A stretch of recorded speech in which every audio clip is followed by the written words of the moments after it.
Assalamualaikum warahmatullahi wabarakatuh. Oke, pada topik kali ini kita akan membahas cara kerja dari Dijkstra algorithm. Mungkin teman-teman sudah tahu bahwa Dijkstra algorithm ini merupakan salah satu algoritma yang digunakan untuk mencari jalur terpendek atau kita kadang menyebut sebagai shortest path dari satu kota ke kota lainnya. Jadi dari satu kota ke semua kota lainnya. Nah, itu yang disebut sebagai Dijkstra.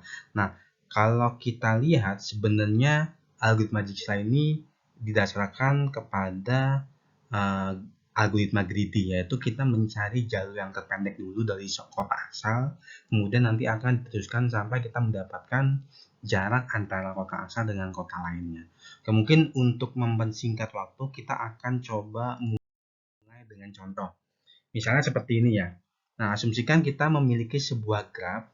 Asumsikan ini grafnya itu ada sekitar ada ini 1, 2, 3, 4, kemudian 5, 6, 7, dan 8. Di sini ada 8 kota yang dimana di antara kota ini ada sebuah edge atau sebuah jalur. Di sini kalau kita lihat ini ada angka 9. 9 ini artinya adalah jarak antara kota ini dengan kota ini adalah sebanyak 9. Entah itu 9 km atau mungkin 9 meter atau mungkin 9 dengan satuan lainnya. Nah ini adalah contoh graf yang akan kita cari shortest path-nya antara satu kota dengan kota lainnya.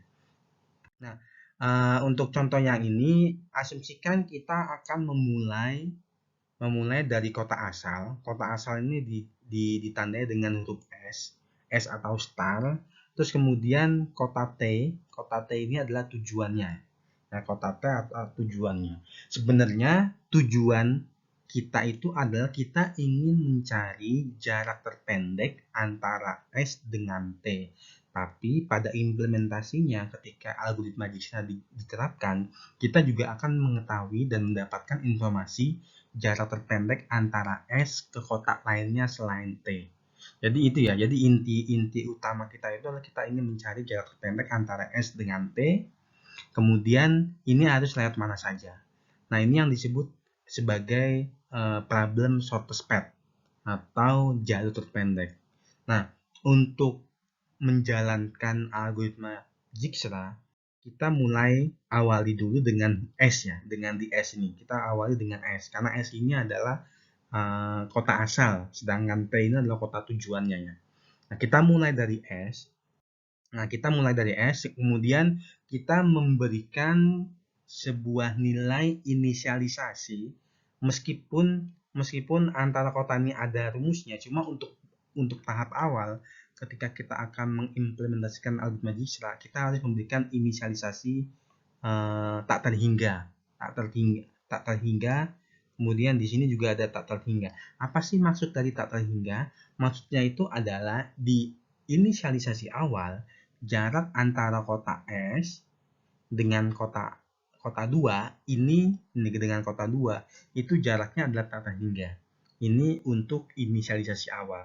Tapi ketika nanti kita melakukan updating data menggunakan algoritma Dijkstra, maka nanti nilai inisialisasi tak terhingga ini akan diupdate sesuai dengan datanya masing-masing. Itu ya, jadi di tahap awal itu kita melakukan inisialisasi unlimited atau tak terhingga pada setiap kota selain kota S. Dan kota S sendiri kita berikan nilai 0. Kenapa? Karena dari S ke S ya 0 jaraknya. Oke, kita mulai. Yang pertama itu adalah kita tahu bahwa S ini ya. Kita tahu bahwa S ini terhubung dengan 3 kota secara langsung ya. S kedua, ini ya S kedua, kemudian S ke-6, kemudian S ke-7. Nah, kita lihat dari S kedua jaraknya adalah 9. Ya. Jaraknya ada 9. Nah, 9 ini kita bandingkan dengan unlimited yang tadi kita set. Mana yang lebih kecil? Yang lebih kecil tentu 9, otomatis sekarang nilai jarak dari S kedua itu nilainya adalah 9. Itu ya, ini nilainya adalah 9. Nah, bagaimana dengan S ke-6? S ke-6 itu awalnya adalah unlimited. Kemudian ini nanti kita bandingkan dengan jarak yang 14 gitu ya. 14 ditambah dengan 0. Jadi 14 ditambahkan dengan 0 ini ya. Dengan 0 ini maka 14. Kemudian 14 dibandingkan dengan unlimited maka minimalnya adalah 14. Seperti itu. Kemudian selanjutnya antara S dengan 7 ya, antara S dengan 7 ini ya, ini 7 ini jaraknya adalah 15. Nah 15 ini nanti kita bandingkan dengan unlimited, otomatis yang minimal adalah 15 gitu ya. Jadi 15 ya. Nah kalau kita lihat antara 9 kemudian 14 kemudian 15, mana jarak yang paling minimal? Yang jarak paling minimal itu adalah 9. Karena 9 jarak yang paling minimal, dari S selanjutnya kita pindah ke kota 2. Kenapa? Karena di kota 2 itu jaraknya 9, sedangkan di kota 6 jaraknya 14, dan di kota 7 jaraknya 15. Sehingga kita pindah ke kota 2. Seperti itu ya. Nah, kita pindah ke kota 2.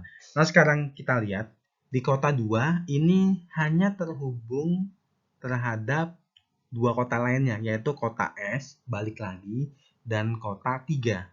Otomatis kalau terhubung dengan kota 3 ini ya, terhubung dengan kota 3, ini 2 terhubung dengan kota 3, antara 2 dengan 3 itu jaraknya adalah 24. Maka 24 ini harus ditambahkan dengan 9. Jadi ini dengan ini ditambahkan 9, hasilnya adalah 33 ya. Kemudian 33 dibandingkan dengan tak terhingga. Mana yang paling minimal? Yang paling minimal itu adalah unlimited ini ya. Ini yang paling yang paling minimal ini adalah 33. Otomatis yang ini kita punya nilai 33. Kemudian kita juga masih sisa tadi yang 14 dan kita masih memiliki yang 15. Kemudian dari sini kita perlu membandingkan antara 33, 14 dengan 15 mana yang paling minimal.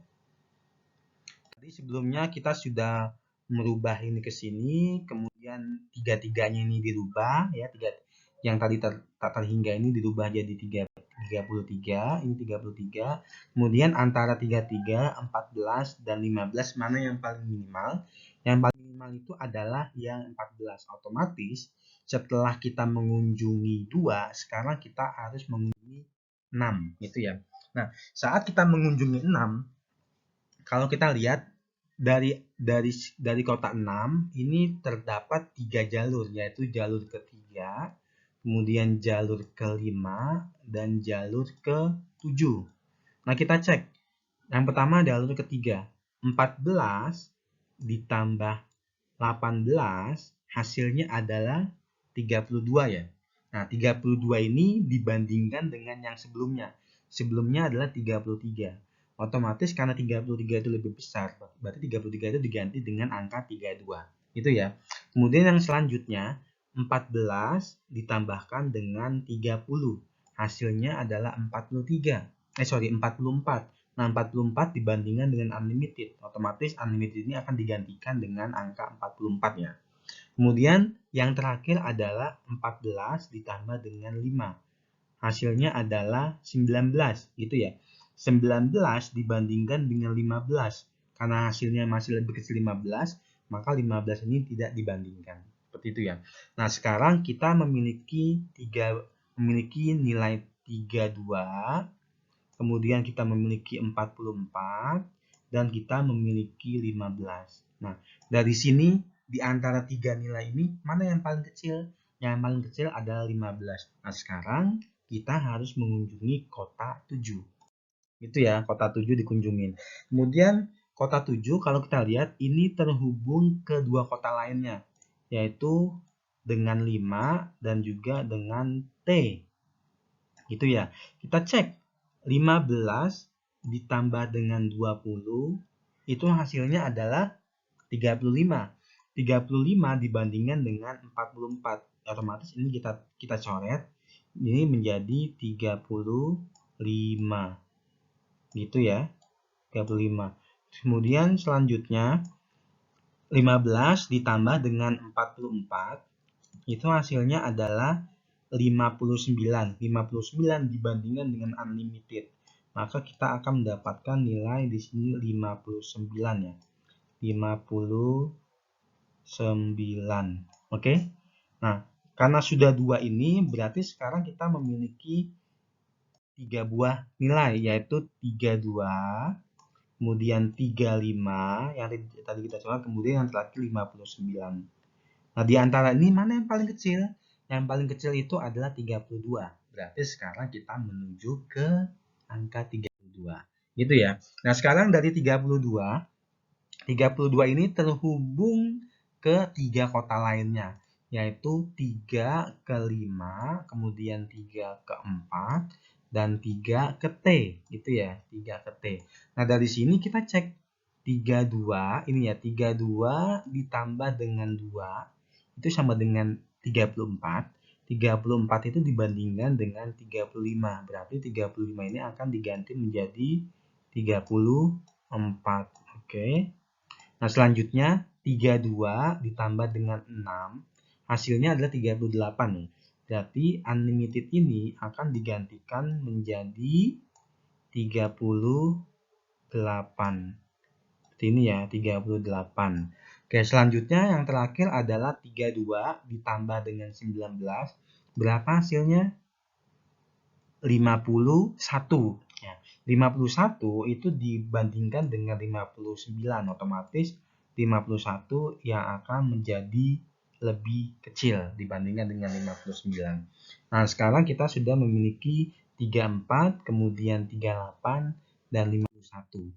Jadi 34, ya, kemudian tadi 50, 51 itu ya. Kemudian dengan yang sebelumnya. Nah, sekarang kita memiliki ini ya, kita memiliki 34 ya. 34 ini dia terhubung terhadap kota 4 dan kota T. Berarti kita harus menghitung 34 ditambah 11 itu sama saja dengan 40 berapa? 45 ya. Ya, 45. Maaf, yang tadi itu ternyata dari kota ketiga ke kota 4 itu tidak bisa. Karena jalurnya itu searah. Jadi yang tadi itu tetap unlimited ya. Unlimited tadi itu dibandingkan dengan 34 tambah 11. Jadi 45. Berarti hasilnya adalah 45. Nah, yang sekarang kemudian ini ya, ini 34 ditambah dengan 16 ya. 34 tambah 16 itu hasil 50 ya. Berarti 51-nya ini ya 51-nya ini ya, ini karena 34 ditambah dengan 16 itu adalah 50. Berarti 51-nya itu diganti dengan 50 gitu ya, 50. Nah, sekarang kalau kita lihat kita punya angka 34. Nah, kemudian 45 dan kemudian 50. Mana yang lebih kecil? Yang lebih kecil adalah 34. Otomatis kita pilih 34. Nah, yang selanjutnya dari 34 ini kita akan memiliki 2 buah jalur, yaitu jalur ke 4 ini ya, atau jalur ke T. Nah, kita lihat 34 ditambah 11.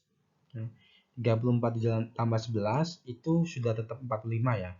Kemudian 34 tambah 50 itu 34 tambah 16 itu 50 ya. Nah, berarti kita memiliki 2 buah nilai, yaitu 45 dan 50 ya. 45 dan 50 berarti yang selanjutnya kita kunjungi adalah 45. Nah, dari 45 itu kita hanya menyisakan 2 langkah, yaitu ke 3 dan ke T. Tapi kalau kita tambahkan 45 tambah 6 itu nilainya 51. Ketika kita bandingkan dengan 32, nilainya tetap 32, tidak berubah. Kemudian ketika kita membandingkan 45 ditambah dengan 6, hasilnya adalah 51. Ketika kita bandingkan dengan 50, nah dengan 50, maka hasilnya tetap 51. Seperti itu ya. Berarti Selanjutnya kita mengunjungi X, tapi nilai ini itu 50. Dan yang terakhir itu adalah kita mengunjungi nilai T. T ini adalah kota terakhir yang belum dikunjungi. Kalau kita lihat, semua kota hampir semuanya ini sudah dikunjungi satu persatu. Berarti kita tinggal hanya kota T saja. Nah, berarti dari sini kita bisa menyimpulkan bahwa dari kota S ke kota T, maka jalur terpendeknya itu adalah 50. Di sini artinya jika kita ingin mendapatkan 50, itu jika kita mengunjungi dari kota S ke dalam kota T. Nah, bagaimana dengan kota S ke kota 2? Jarak terpendeknya adalah 9. Bagaimana dengan kota S ke kota 3? Jarak terpendeknya adalah 32. Bagaimana antara jarak S dengan kota 6? Jarak terpendeknya adalah 14. Bagaimana jarak antara kota S dengan kota 7? Jarak terpendeknya adalah 15. Jarak S dengan kota 5, terpendeknya adalah 34. Kemudian jarak kota S ke kota 4 adalah 45. Nah, jalur yang harus dilalui seperti apa? Jalur yang harus dilalui adalah jalur yang tebal-tebal ini. Jadi kalau kita ingin ke jalur T, ke kota C dari ke kota S, maka kita akan menelusuri jalur dari S ke 6, kemudian 6 ke 3, kemudian 3 ke 5, kemudian terakhir 5 ke T. Maka ini adalah jalur yang akan kita lalui untuk menuju kota T. Nah, inilah cara kerja dari Dijkstra Algorithm. Jadi Dijkstra Algorithm itu sebenarnya adalah kita mencari jarak terpendek dari satu kota ke kota lainnya.